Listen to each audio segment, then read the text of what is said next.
டங்ஸ்டனுக்கு எதிராக மதுரை மக்கள் கிட்டத்தட்ட 2,00,000 பேர் திரண்டு 27 கிலோமீட்டர் தூரம் நடந்ததை நம்ம பார்த்தோம். இந்த போராட்டத்திற்கு பிறகு இப்ப பாஜகவுடைய மாநில தலைவரா இருக்கக்கூடிய அண்ணாமலை, அவர் மதுரைக்கு போயிருக்கிறார். போராட்டம் நடத்தக்கூடிய அந்த மக்கள் கிட்ட பேசியிருக்கிறார். பேசும்போதே நான் திமுகவை எதிர்க்க வரல, குறை சொல்ல வரல, பாஜகவ பாராட்டவும் வரலன்னு சொல்றார். அங்க விளக்கங்களை கொடுப்பத பார்க்க முடியுது.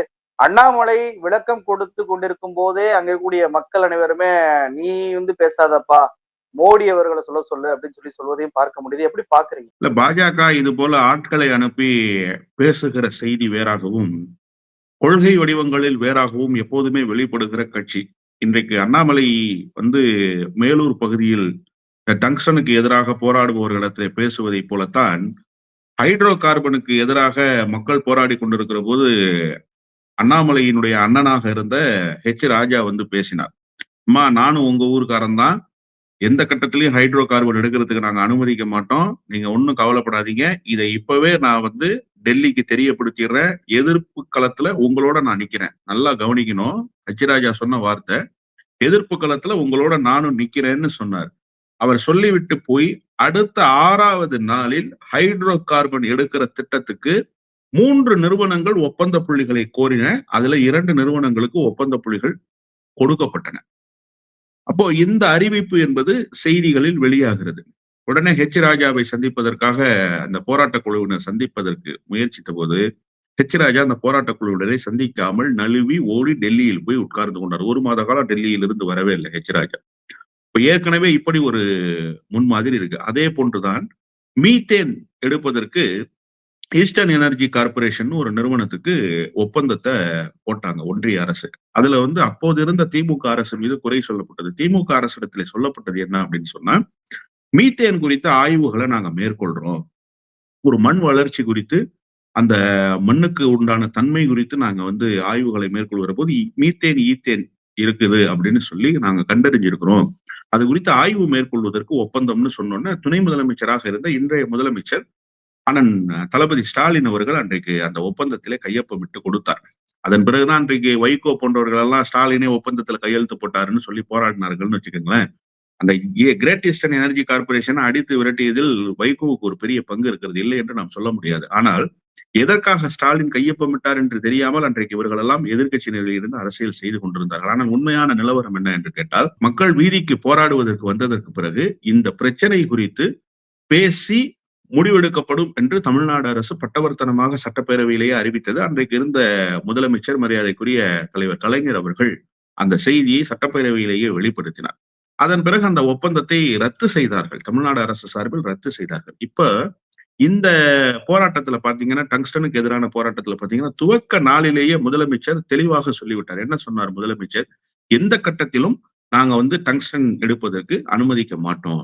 அது மட்டும் அல்லாமல் தமிழ்நாடு அரசு இந்த விஷயத்தில் மக்களோடு நிற்கிறது, உருப்படி மண்ணை கூட அள்ள முடியாது என்பதை வெளிப்படையாக அறிவித்து விட்டார். இது முதலமைச்சரினுடைய அறிவிப்பு. சட்டமன்றத்துடைய கடைசி நாள்லயுமே முதலமைச்சர் இத தீர்மானமாவே சொல்லிட்டார். நான் முதல்வரா இருக்கும் வரைக்கும் டங்ஸ்டன் வராது அப்படின்னு சொல்லியிருக்கிறார். ஆமா, முதலமைச்சர் பட்டவர்த்தனமா அறிவிச்சிருக்காரு. அதெல்லாம் அவை குறிப்புல இருக்கு. நாளைக்கு எதையுமே இல்லைன்னு சொல்ல முடியாது. முதலமைச்சர் சொன்னதுல பின்வாங்க போறதில்ல.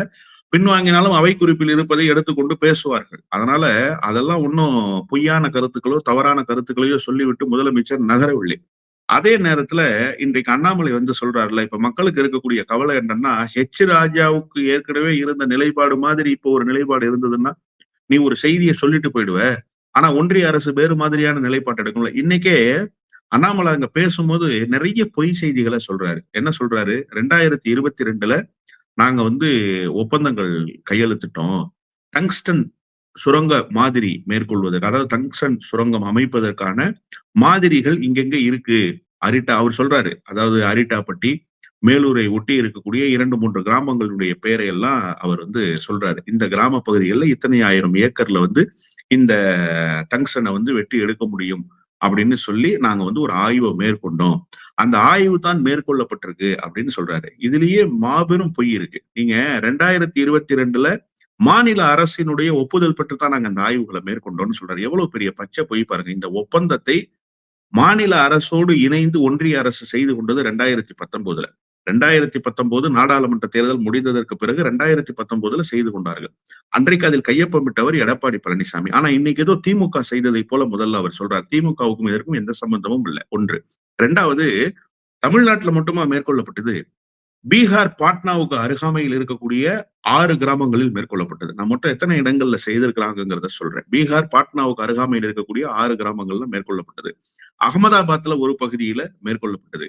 ஒரிசாவுல ஒரு பகுதியில மேற்கொள்ளப்பட்டது. அதன் பிறகு வெஸ்ட் பெங்கால்ல ஒரு பகுதியில மேற்கொள்வதற்கு மாநில அரசிடத்துல போய் கேட்டபோது மாநில அரசு இங்கெல்லாம் வந்து இந்த வேலையெல்லாம் வச்சுக்க கூடாதுன்னு சொல்லி உடனே வெளியே அனுப்பிச்சிருச்சு. இப்போ ஒரிசா ஏற்கனவே துவக்கத்திலிருந்தே எதிர்ப்பை தெரிவித்து வெளியேற்றி விட்டார்கள். இப்ப எந்தெந்த பகுதிகளில் மேற்கொண்டிருக்கிறாங்க? பீகாரினுடைய பாட்னாவுக்கு அருகாமையில் இருக்கிற 6 கிராமங்கள்ல மேற்கொண்டாங்க. அகமதாபாத்ல மேற்கொண்டாங்க. தமிழ்நாட்டுல மேற்கொண்டாங்க. இந்த பாட்னாவுக்கு பக்கத்தில் இருக்கக்கூடிய 6 கிராமங்கள்ல மேற்கொண்டாங்கல்ல, அதனுடைய முடிவை சொல்லவே இல்லை.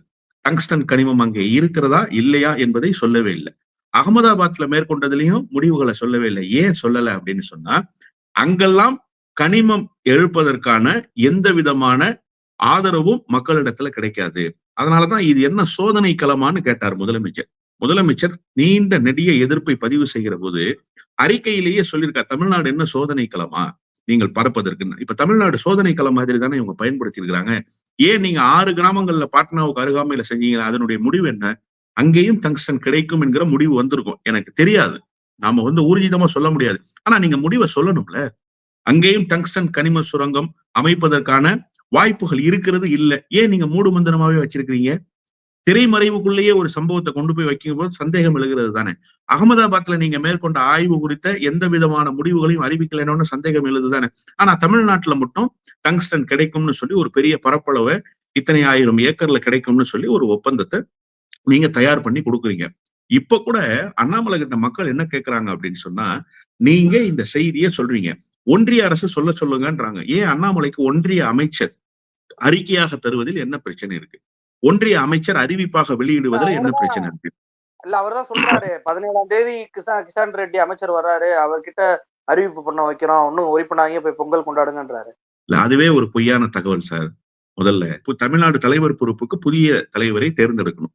அண்ணாமலையினுடைய பதவி காலம் என்பது ஏற்கனவே முடிவு செய்யப்பட்ட ஒன்றை. எப்ப லண்டன் போயிருந்தாரோ அப்போதே அண்ணாமலை தலைவர் பொறுப்பிலிருந்து நீக்கப்படுகிறார் என்கிற செய்தி நாமளே ஒப்பீனியன் தமிழ் வாயிலாக பேசியிருக்கோம் அது குறித்து விரிவாக.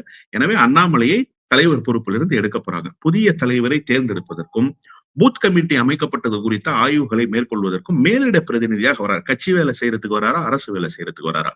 இதெல்லாம் ஏற்கனவே அவருடைய ஸ்கெடியூல் என்னன்றத அகில இந்திய தலைமை வெளியிட்டு இருக்கிறது. அண்ணாமலை அதெல்லாம் இல்லைன்னு சொல்லி இன்னைக்கு மறுத்து பொய் பேசுகிறார். அப்ப கூட என்ன சொல்றாரு அண்ணாமலை, இங்க இருக்கிற அம்பலக்காரர்கள், ஊர் பெரியவங்க, உங்கள 5 பேர் நீங்க வரப்போறீங்க, வந்து நீங்க அமைச்சரை பார்க்க போறீங்க, அமைச்சர் உங்கள்கிட்ட இல்லைன்னு வாக்குறுதி கொடுக்க போறாரு. இதெல்லாம் அன்அபிஷியல் ரெக்கார்ட்ஸ். அபிஷியல் ரெக்கார்டு என்ன? அமைச்சர் அறிவிப்பாரா? அன்னைக்கு அமைச்சர் அறிவிச்சு விட்டு போறது கூட நீங்க அபிஷியல் ரெக்கார்டு எடுக்க முடியாது. அமைச்சர் வாய்மொழி உத்தரவெல்லாம் பிறப்பிக்க முடியாது. நீங்க ஸ்டேட்மெண்ட் கொடுப்பீங்களா? ஒப்பந்தத்தை ரத்து பண்ணுவீங்களா? மக்கள் கேட்கறாங்கல்ல இன்னைக்கு, ஏன் அந்த வண்டிகள்லாம் அங்க கொண்டு வந்து நிப்பாட்டி வச்சிருக்கீங்கன்னு கேட்கறாங்கல்ல. அந்த வண்டியெல்லாம் நீங்க எடுக்க சொல்லுங்கன்னு சொல்றாங்கல்ல. அதற்கான எல்லா தயாரிப்புகளையும் தயாரித்து வைத்துக் கொண்டு களத்துல நிற்கிறது ஒன்றிய அரசுன்னு சொல்றாங்கல்ல. அதையே நீங்க பின்வாங்கல. அதை நீங்க 17ஆம் தேதி தான் வர்றாரு சார் அமைச்சரு. வர்ற வரைக்கும் எந்த வேலையும் செய்யக்கூடாது. வண்டியெல்லாம் எடியா, நீ வண்டி எடுத்துட்டு திரும்பி போகணும்ல சொல்லணும். திரும்பி போக சொல்லவே இல்லை. இப்ப கிரேட் ஈஸ்டர்ன் எனர்ஜி கார்பரேஷன் வண்டியை கொண்டு வந்து நிறுத்தினான் சார். இந்த மாதிரி தஞ்சாவூர்ல ஆபீஸே போட்டான். அன்றைக்கு போராட்ட காலத்தில் நானும் முந்தி நின்றவரில் ஒருவன் என்கிற முறையில் சொல்றேன். அன்னைக்கு என்ன நடந்ததுன்னா, கிரேட் ஈஸ்டர்ன் எனர்ஜி கார்பரேஷன் 24 மணி நேரத்துக்குள்ள தன்னுடைய பணிகளை நிறுத்தலைன்னா ஆபீஸ் அடிச்சு நொறுக்குவோன்னு போராட்ட குழு அறிவிச்சது. போராட்ட குழு அறிவித்த 12 மணி நேரத்திலேயே ஆபீஸ்ல இருந்த பொட்டி பிடிக்கை எல்லாம் கட்டிக்கிட்டு 407 லாரி எடுத்துட்டு அந்த நிறுவனம் புறப்பட்டு போயிடுச்சு. மறுநாள் காலையில நாங்க முற்றுகையிடுறதுக்காக போய் பார்க்கிற போது அந்த அலுவலகம் அங்க இல்ல. போர்டு கூட இல்ல. கிரேட் ஈஸ்டர்ன் எனர்ஜி கார்பரேஷனுடைய ரீஜனல் ஆபீஸ் போர்டு வச்சிருந்தாங்க. அந்த போர்டு கூட இல்ல. பின்னால் விசாரித்த போது சொன்னாங்க, இல்ல போராட்ட களம் பெரிய அளவுல மக்கள் போராட்டமா வெடிக்க போகுதுன்னு தெரிந்ததற்கு பிறகு அவங்க அலுவலகத்தை காலி பண்ணிட்டு போயிட்டாங்க அப்படின்னு சொன்னாங்க. இது மக்கள் போராட்டத்துக்கு கிடைத்திருக்கிற வெற்றி. அதன் பிறகுதான் அரசு பின்வாங்கியது. மீத்தேன் எடுப்பதிலிருந்து அரசு பின்வாங்கியது என்று சொன்னால் அதன் பிறகுதான். இப்ப நீங்க ஏன் பின்வாங்க கூடாது? பின்வாங்குகிற அறிவிப்பை ஏன் வெளியிடக்கூடாது? அங்க கொண்டு வந்து எல்லா இயந்திரங்களையும் நிறுத்தி வச்சிருக்கீங்க, ஏன் பின்வாங்க கூடாதுன்னு மக்கள் கேட்கறாங்கல்ல. இதற்கு அண்ணாமலை பதில் சொல்லி ஆகும். சார், அண்ணாமலை நான் உங்களோடு இருக்கிறேன் என்கிற அந்த ஹீரோயிசம் மனநிலையை காட்டுவதற்காக வந்திருக்க. அவர் என்ன சொல்றாரு? திமுகவை நான் குறை சொல்வதற்கு தயாராக இல்லை, பாஜகவை பாராட்ட வேண்டும் என்பதற்காகவும் நான் இல்லை. அப்புறம் எதுக்கு நீங்க வந்தங்கிற கேள்வி இருக்குல்ல. திமுக உறுதியாக நிற்கிறது. அதனால நீ திமுகவை குறை சொல்ல முடியாது. இந்த வேலையை செய்தது ஒன்றிய அரசு. அதனால நீ பாராட்ட முடியாது. இதுதான் எங்களுக்கே தெரியுமே. நீ என்ன அது முழு பூசணிக்காயை சோத்துல மறைப்பதை போன்ற ஒரு வேலையை வந்து நீ பேசிட்டு போறிய. உன்னுடைய நிலைப்பாடு இது என்பதை நீ அறிவிக்கிற. ஆனா இதுதான் ஒன்றிய அரசினுடைய உன் நிலைப்பாடு யாரு என்ன கேட்டா? நீ என்ன கவுன்சிலரா? உனக்கு என்ன அதிகாரம் இருக்கு? உன்னுடைய நிலைப்பாடை யாரு கேட்டா? உன்னுடைய கட்சியே இங்க யாருமே மதிக்கலையே. சீந்துவார் இல்லாத கட்சியாக மாறி போயிருக்க. உன்னுடைய கட்சிக்கு என்ன மரியாதை இருக்கிறது? உன்னுடைய நிலைப்பாட்டுக்கு என்ன மரியாதை இருக்கிறது? அதனால அண்ணாமலையினுடைய நிலைப்பாடு என்ன என்பது அல்ல போராட்ட காலத்தில் எதிர்பார்ப்பவர்களுடைய எதிர்பார்ப்பு. மாறாக அரசு என்ன சொல்லு? தமிழ்நாடு அரசு அறிவிச்சுதா இல்லையா? முதலமைச்சர் சொன்னாரா இல்லையா? பிரதமரை சொல்ல சொல்லு. முதலமைச்சர் சொன்னது மாதிரி பிரதமரை சொல்ல சொல்லுங்க. மக்கள் போராட்ட களத்திலிருந்து வெளியேற போறாங்க. போராட்டத்தை பின்வாங்க போறாங்க. இந்த பிரச்சனை முடிவுக்கு வரப்போகுது. அதை விட்டுவிட்டு அண்ணாமலை போன்ற வெத்து வேட்டுகள் வந்து வசனம் பேசுவதன் மூலமாக அந்த பிரச்சனைக்கு முற்றுப்புள்ளி வைக்க முடியாது.